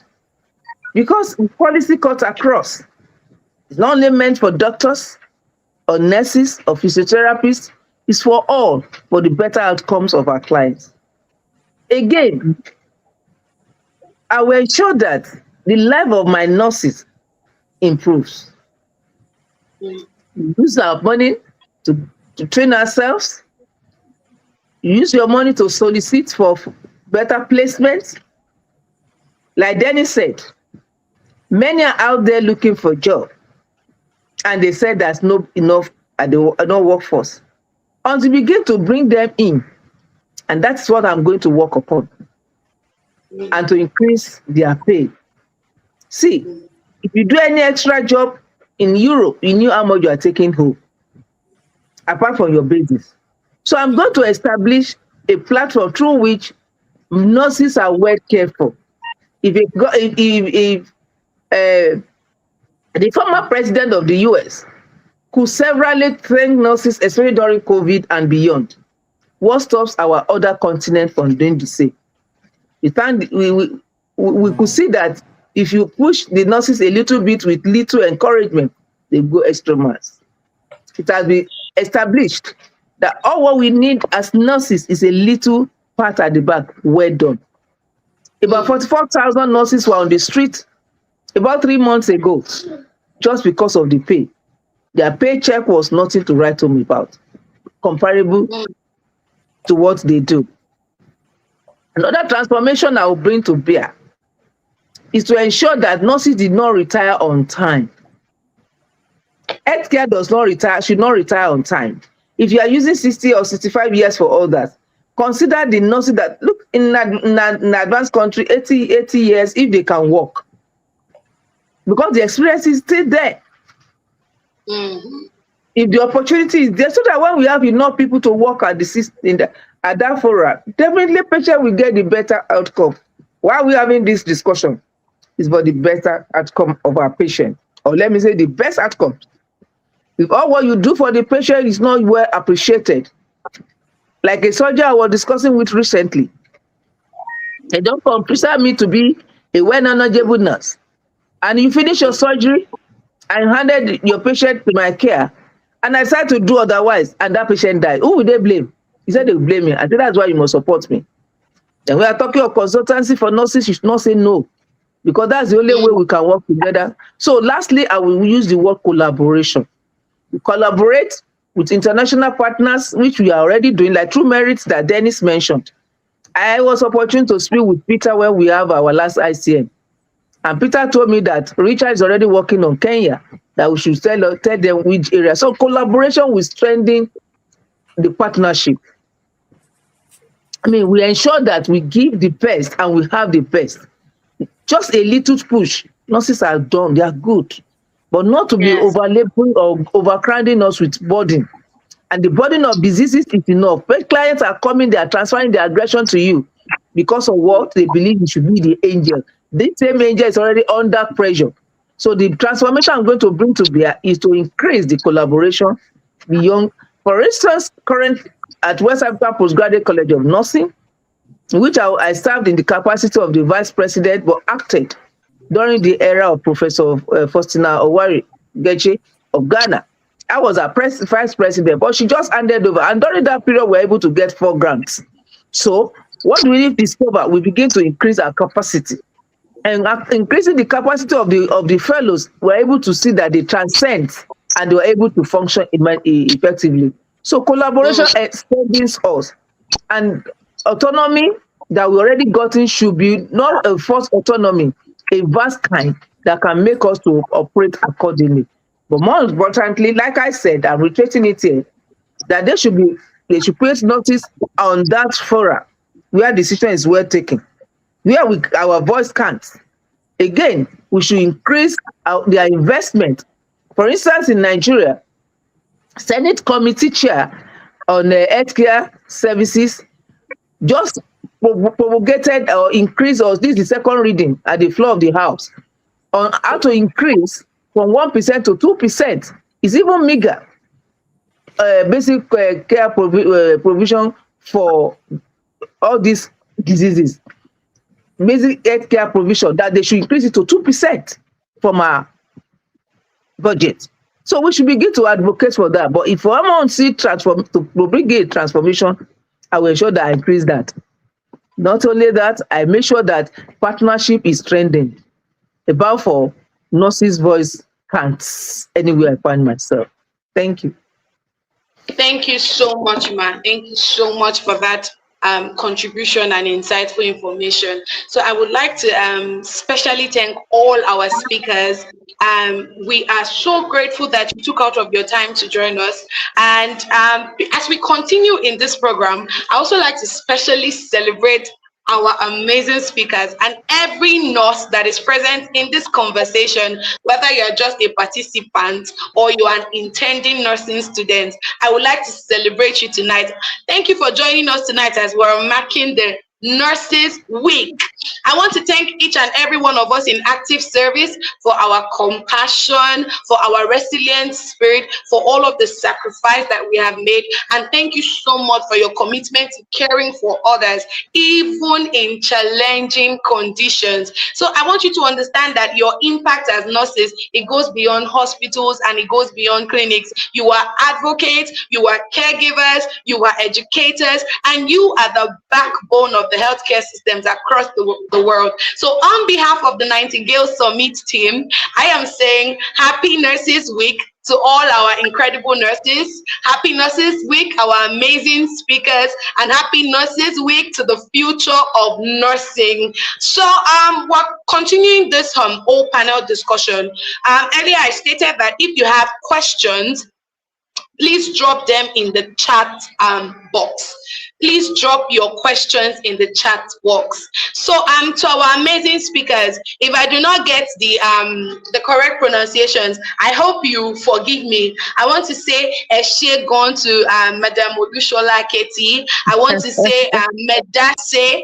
Am I correct? To Madam Perpetua Ofori Ampofo. I want to say Medase. Am I correct? I want to say Tangi Unene to Nurse Rejoice. Am I correct? Yes. Yes. Mama Perpetua Ofori. Am I correct when I say Medase? He's on phone. Oh, he's on call. Okay, so Mr. Dennis, I want to say Asante Sana. Am I correct? Thank you very, very, very much. So When Madam Oferi Perpetual, when she is done, she'll tell me if I'm correct. So please, if you have questions. Before then, please permit me to tell you this. Okay, ma. You are my next generation, and I'm so proud of you. I'm absolutely so proud of you. Don't relent. Thank you so much. It's just the beginning.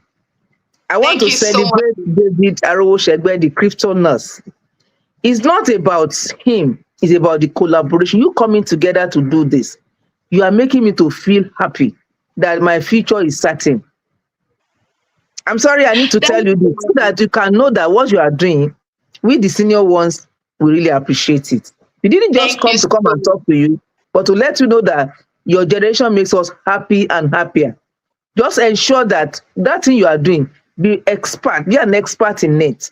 Let the client or the patient feel your pulse. Let them know that without you, their health care is not complete. You are really doing a great work, and I see you flying beyond this limit. Thank you so much, ma. Thank you so much, ma. Thank you so much. Please, those of us listening and joining from different parts of the world, please drop applause emojis for our speakers and for our convener, Nurse Arrowo-Shegbe Obafemi. Please drop applauses for him. Drop the heart, drop the fire, drop everything you can to encourage these people. They've taken out of their busy schedules to come and shed light on confusing people. Thank you so much. Drop the applause, drop everything for them. So, yes, do we have questions? Do we have questions? I think the session was very, very enlightening to the extent that nobody has questions. So we talked about the problems that we have, and our speakers didn't just talk about problems, they also spoke about solutions. They talked about things that they will put in place, to create solutions to all of these problems. So remember, I told you earlier that we're not just going to be discussing the migration and the migrating factors, that our conversation is going to be solution driven. So you've heard it. So, and you remember them saying we need to develop ourselves as nurses, we need to train, we need to empower, we need to grow. So this is me bringing it back to you and telling you that don't stop where you are. Don't stop. Okay, questions are coming in. So somebody said, in Nigeria, why aren't nurses considered for CMD roles? And what needs to be done to change this status quo? Thank you so much. Thank you so much for that question. I'm ready to answer that. Like I said, primitively, we started on the wrong footing. And that was what Madam Perpetua mentioned, that in African continent, they're trying to change the narratives, and I'm in support. Our training platform or education did not permit that. They were trained, they were bullied, they were being subservient, but this generation is changing to assertive, intellectual, and scientific proven nurses. So we cannot just become a CMD except our constitution speaks better. All what we do in any corner is related to what is written or what was already established in our constitution. It has been said that a CMD should be a doctor, but we are trying to tell them that the world is changing. So how do we do that when we don't have enough at that table? Can I quickly tell you this? Two things I identify in nursing. I haven't served in the capacity of a nurse advocate in the area of General Secretary of NAM. I discovered that among us, the internal rancor, the monetary factor, they are predominant, that do not allow us to work with one voice. But education is erasing all sorts. And so I look at it that in the nearest future, that constitution needs to be looked into and changed. The last time they put somebody as the head of an institution, an administrator, it became another story entirely. But thank God in Northern Zone, already having nurses as Commissioner of Health, Permanent Secretary, as the case may be, now tilting towards the South and Southeast. It's all about time. Things will soon change for better. Thank you. Thank you so much, Ma. Is there any other person that would like to add one or two comments and in answer to that question? Is there anybody that would like to add one or two comments?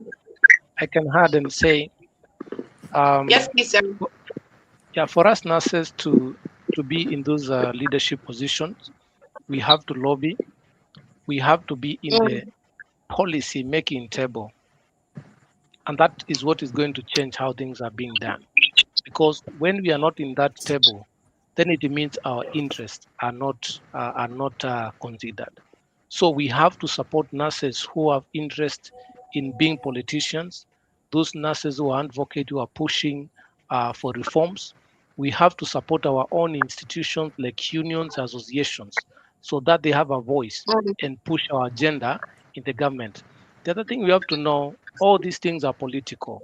And if we have a good will from the political class, then we are good to go. We have to lobby and move where those people are, and we'll have a difference in how we have been doing things. Thank you. Okay, so I just saw another question in the comments. So somebody was saying that while it is true that migration takes away the bulk of nurses, that from her observation, we still have a bulk of qualified nurses unemployed in our own countries. So the person is saying, as nursing leaders, how can we curb this? Did we get the question? Yes, I got the question. As a Okay. nurse leader on a policy maker, it's expedient of you to know the number of nurses you have in your country. That will enable you to plan, and your survey should be updated. When you are wanting to plan for your nursing and comparable to how many population you have, that will enable you to say this or that. But unfortunately, majority of people that finishes, they didn't record with the state. So in my own country, for instance, because something SHIP means State Health Information Platform, where once you qualify, you just register there. At a glance, at the tip of a bottle, we know those that are already employed or yet to be employed. I think it's better for all the countries to have that, so that our dashboard will tell us what the situation look like, and we can quickly go to the platform and ask for any of them to come and apply for more jobs. Again, they try to link up with the private sector. Private sector also give us information on the situation they have. So there should be a collaboration between the two, both public and private, for the better outcome. Thank you. Thank you so much, Ma. Is there any other? Yes. Okay, not rejoice. Yes. So I would like to take this opportunity and use my nation Namibia as an example with the current leadership of my Minister of Health. So there was a mass recruitment of nurses, which was done. So during the 2025-26 mid-year budget review, the ministry funded over 2,000 additional health professionals nationwide, recruiting nurses. So that helped to eliminate this shortage of nurses, helping to reduce the workload and the stress that we are experiencing in the nation. In fact, I would have loved to mention about the bold and practical strategies that are quite happening in the nation, my country, Namibia, and it's over a pace of 2 years under the current leadership of my minister, who just started last year. So these are just the beginnings, the small steps that is quite helping to improve the health system, and maybe in the future we might see quite a lot of change. Yes. So, but the recruitment, the massing, it's quite a lot. It's something that has never been done before. And all of these nurses are now working, so that helps to eliminate the unemployment rate. Thank you. Thank you so much, Mr. Joyce. Thank you so much. Somebody asked another question. Okay, Madam Ofori Perpetual. Madam Perpetual Ofori, she's back with us. Hello, Ma. Hello, Madam Moderator. Ma, I was greeting. I was saying Medase, and I was asking if I am correct. Oh, Yes, you are correct. And you said it right, Medase. Yes, that is, thank Ooh, you. Metasema. Well done. So somebody asked the question. She said, what can be done to reduce the number of quacks among us? You want me What to do go you for think that? can be done? Yes, Ma, I want you to go for that question. Well, that's very interesting because, well, in Ghana, there's a way to identify. The Okay. system is such that you will definitely be caught. So, Mm, when you are going through training, you have a number, you have a training number through which okay. you receive stipends or allowances from the government. When you complete and you are doing your internship, there's a period where you also receive, it's a period where you also receive some allowances and you use a Mm, staff ID for that. When you qualify and you are posted to work, you also have a new staff ID. And every month okay. you are validated by your health facility where you are working as against the government of Ghana's data. So the facility will run it on the payroll as against government's data to validate everybody every month to receive salary. So Mm, that system ensures that everybody whom government has employed to work is actually at post and working. We don't have any, so that we don't have any ghosts in quotes in the system who are not uh, such that their names on the payroll, there are no human beings at post, and yet those individuals are receiving salaries. We have found some few quacks over the last couple of years, but they come into the facilities posed as health workers, but they are not on the system that can allow them to be identified. They don't have any staff IDs or anything. They are just probably in the hospital wearing their coats or wearing scrubs and posing as health workers. But this only happens in the very big facilities where there are thousands of health workers, and therefore workers. certain departments or certain units, they may not all know themselves. But it hardly happens in smaller facilities where the numbers of health workers are small, everybody knows themselves, and you cannot pose within the health facility. However, outside the health facility, you can have such quacks. But luckily, for example, in Ghana, there's a Health Facilities Regulatory Authority, and they visit every health facility every year, and they validate the facility by inspecting what you have in terms of the bed capacity, your OPD units, all of those things, and your digital systems and all that, and then validate the facility as a proper facilities to provide services. And at the same time, they validate each and every health worker, checking on their license to practice, their Mm, license to practice. So if you do not have a license or your license has expired and you haven't renewed it, you are flagged that you cannot work in that facility mm, until you have been able to renew your license. So those systems that are in place allows us to identify health workers who may pose as health professionals when indeed they are not. So mm. I don't know what is happening in other countries with this particular issue, but it's an interesting area that I may have to also probe further in understanding what happens in other countries. Thank you, and over. Okay, thank you so much, Ma. So we will just be taking one more answer from one more person. What do you think can be done to reduce the number of quacks amongst us? Just one more person. Can comment? Yes, please, sir. Yeah. I can say quackism is not allowed anywhere because it's not professional. And what we need to do is strengthen our verification systems in our countries. For example, if you are a nurse,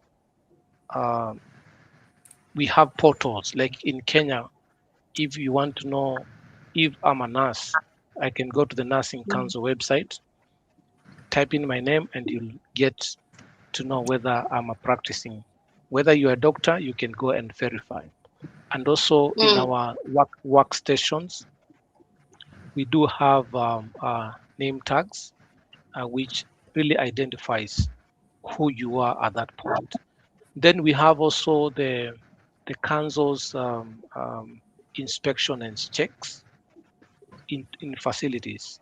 They go around and also check whether facilities are licensed, and also the people who are working there, whether they have active practicing license. Through that consultative and collaborative effort, you find that in our facilities we have no space for quacks. I know sometimes it can crop up, but we need to tighten those loose ends in monitoring and making sure everybody is licensed. Thank you. Okay, thank you so much, sir. Host, unmute me. Thank you so much, sir. Thank you so much.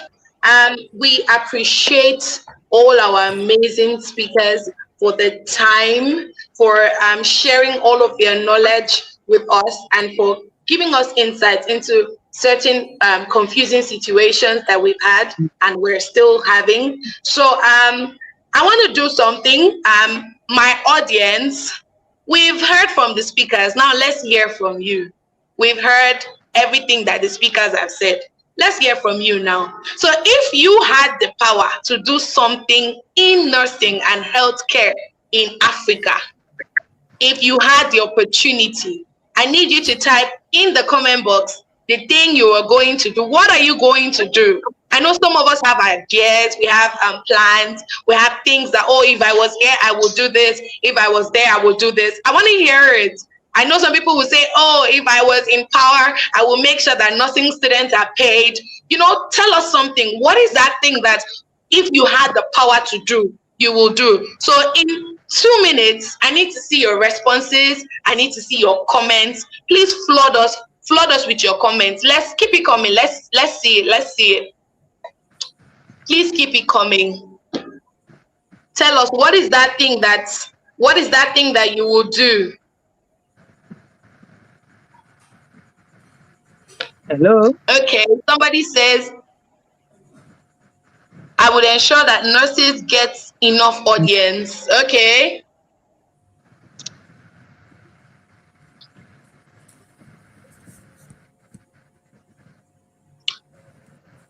Okay.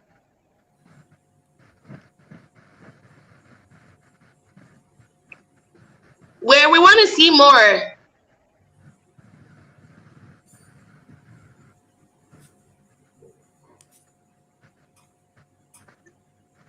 We want to see more.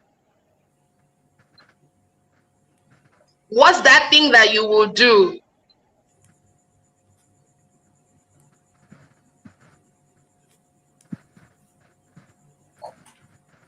Share with us. Okay, so but I think we're seeing more. All right. Somebody said that I would ensure that the pay is at least to some extent. Good. Thank you very much. I would ensure that nurses are allowed in politics. Yes, I think that's Nosolution Katie said something about that. We have to be involved, because I believe that if we're intent on making that change that we want to see, we actually have to be a part of the change making process. So, and nurses that are underdeveloped cannot be involved in making the change. So this is a call for all nurses to equip yourselves more. The one you have, we know you've tried, but let's do more. Let's improve. Let's get better. Let's get it so that yes, we can sit at the decision-making table and make decisions that would favor the people that are coming after us and even us that are in active service. So we're still waiting for more responses. But while we're waiting, I'm going to be giving our speakers time to share their final reflections. Each speaker has 1 minute. Each speaker has 1 minute to share final reflections, their closing thoughts. Just tell us something, just for a minute. So I would like to start with Nurse Rejoice. Nurse Rejoice said, "Sang." I'd like to start with Nurse Rejoice in 1 minute and give us a closing thought, a closing remark. Is she here?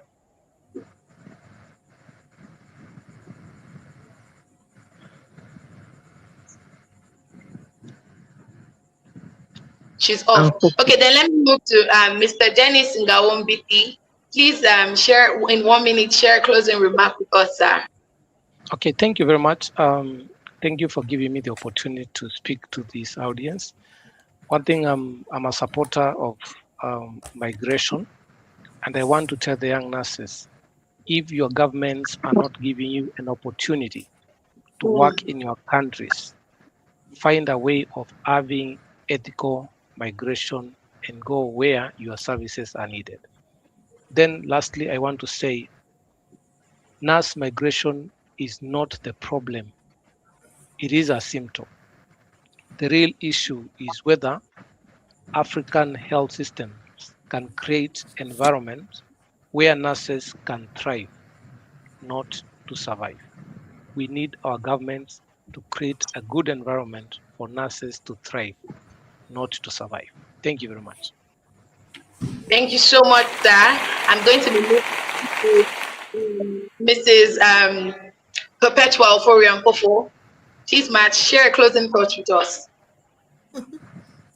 Thank you. I want to say that a nation's health sovereignty lies with its health workers.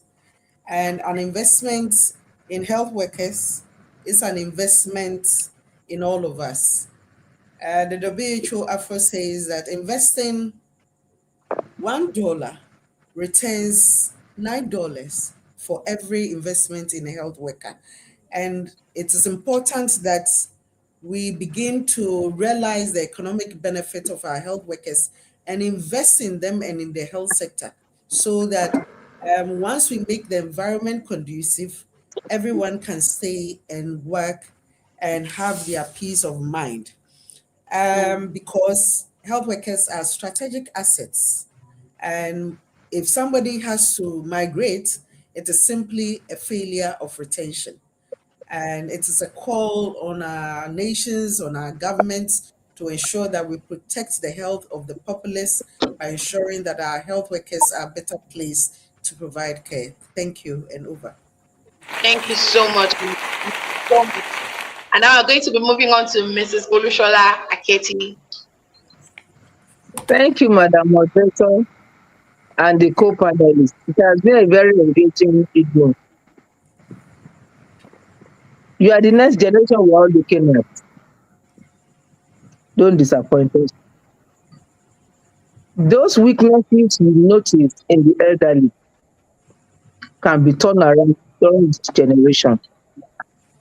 The leaders have made the platform for you to grow. Therefore, maximize the opportunity. Without you, there's no how healthcare will be complete or deliver accordingly. Enjoy your evening. Thank you very much. Thank you so much to all our speakers. We say thank you so much. So I'm going to be sharing some of the things that stood out for me during this section. So the first question we asked was the major things that drive nurses out of Africa. And Madam Bernie said economic factors and lifestyle, that it is one of the main reasons why African nurses want to migrate. Mr. Dennis said it was the need for better working conditions. Nurse Rejoice said political instability, economic deterioration, and lack of safety and security, which I think we can all reason with. And then Madam Perpetual said staffing gaps causes work overload, it causes burnout, it causes inadequate supply of work consumables. There is a rigid shift system, there is poor remuneration, there is no flexibility, and there is delayed promotion. So then I went on to ask about the ongoing exodus of nurses, if it was an economic if it affected, how it affected the accessibility, quality, and sustainability of healthcare in Africa. And then Madam Perpetua said that when there is no replacement, we have the few doing the work of many. We understand. And then it now gets to a point where the carer needs to be cared for. And then she asked the question that stood out, said, who cares for the carer? And then Mr. Denny said that the best nurses are migrating from our countries, and replacements are not being made, and that now causes a huge gap in productivity, and it reduces what motivates nurses. It's causing more migration. So then I asked the question that what role does leadership and healthcare policy play in strengthening healthcare systems in Africa? And Nurse Rejoice said political conflicts beyond our control, it makes nurses run. We understand this, and we're not going to dispute it because it is actually very true. Then Mr. Dennis said, I asked a question on how the ongoing exodus of nurses, if it was an economic loss and if it was an opportunity. And all the speakers actually stated the reasons why it could be considered as an economic loss. Because imagine 8,000 nurses graduating in a year, and over 5,000 leave the country, leaving only 3,000 to care for the large number of people in the country. So yes, it can be seen as an economic loss, even when others try to see it as an opportunity. So yes, it can be seen as an economic loss. So this is me once again saying thank you to our speakers. And while we are talking about all of this, I want us to remember something tonight, that wanting better opportunities, it doesn't make you selfish. Yes, but at the same time, you cannot completely abandon the responsibility of building our systems. Hear what Nurse Olushola Katie said. He said, we are the next generation, we are the future. So real change will require better leadership, better policies, better welfare, stronger healthcare investments, and people that are willing to keep pushing for transformation, which is why I am still going to be anchoring and pushing each and every one of us on the need to push for more, on the need to be more, on the need to develop, on the need to equip. So yes, this discussion has truly been enlightening, and we've actually come to the end of tonight's session. We've been reminded that healthcare challenges in Africa is real, but still there is hope. Yes, there is hope, there is potential, and there is room for transformation, because there is you and there is me. So we've talked about migration, we've talked about healthcare systems, we've talked about quality healthcare delivery.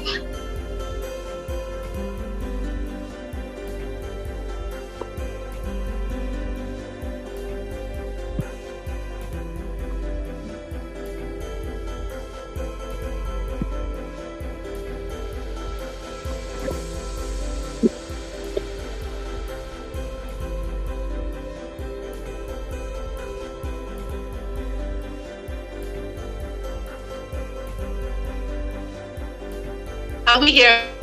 Okay, I think we're back on. So at this point, I would like to appreciate our amazing speakers, our wonderful speakers. I'd like to appreciate Nurse Bernice Olushola Aketi, all the way from Nigeria. I'm going to be appreciating Nurse Rejoice Sang, all the way from Namibia. I want to say thank you, Medase, to Nurse Perpetua Ofori-Ampofo, all the way from Ghana. And I want to say thank you, Asante Sana, to Nurse Dennis Ngawo Mbiti, all the way from Kenya. Thank you to each and every one of these people for sharing their knowledge, experience, and valuable insights with us tonight. So, to our organizers and to the team that worked behind the scenes, we want to say thank you to our convener, the organizer of this whole room. We want to say thank you to Nurse Arowo Shegbe Obafemi. We want to say thank you to our amazing team. This whole webinar could have not been possible without the planning committee, the technical committee. Everything was made possible with you guys. We say thank you so much. So everybody that joined us, the ones that asked questions, that kept the conversations going till the very end, thank you so much. We truly appreciate your presence and your participation.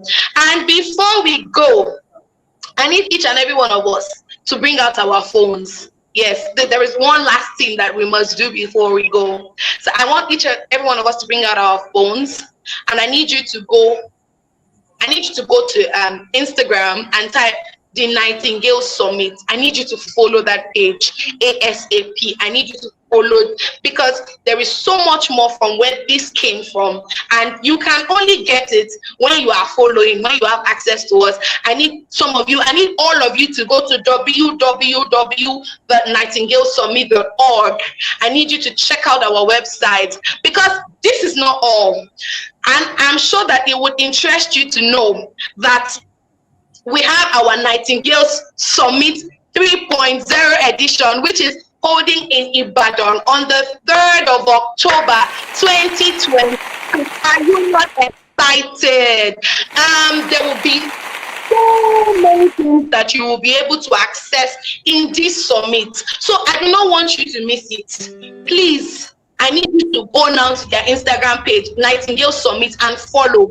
I need you to go on to YouTube, Nightingale Summit, and subscribe. Even if you're not in Nigeria, I want you to have access to these things that will be shared on this platform. So trust me, you don't want to miss it. So please follow Nightingale Summit on all social media platforms for updates, for announcements. Thank you so much for joining. My name is Simeon Miracle.